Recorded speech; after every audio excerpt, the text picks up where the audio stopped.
Danas pravim zdrave mafine od spelte i povrća. Obožavam ih jer su gotovi za čas, a pritom su savršeni preukusan obrok pun vitamina. Za ovaj recept bit će vam potrebno integralno speltino brašno, mladi sir, crvena paprika, jaja, jogurt, voda, laneno seme, susam, prašak za pecivo, so i maslinovo ulje. Krećemo. U činiju ubacujem jaja i mutim ih mikserom.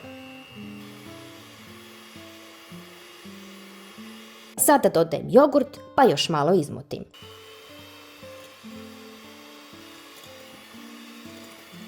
Sipam maslinovo ulje koje je izvor zdravih masti i čuvar našeg srca. On mom testu daje onu savršenu sočnost, pa mafini sutradan neće biti suvi, već mekani kao pamuk. Stižemo do praška za pecivo i soli. Mutim još jednom.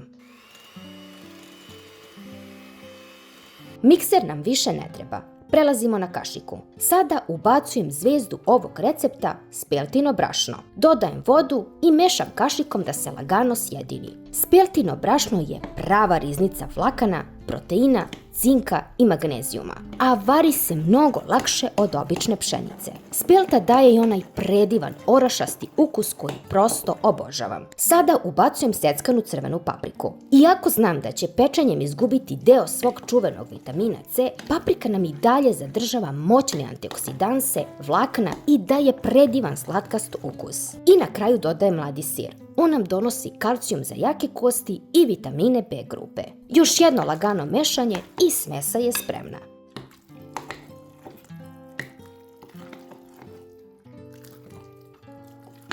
Uzimam kalup za mafine i stavljam po 2 kašike smese u svaku rupu.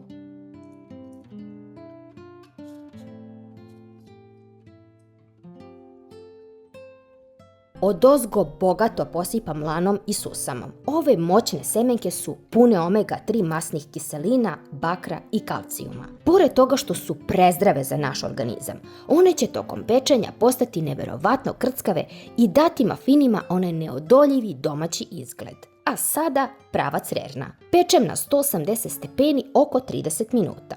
Hvala vam na gledanju. Lajkujte video i zapratite moj kanal za još ovakvih recepata i hranite se zdravo. Prijatno!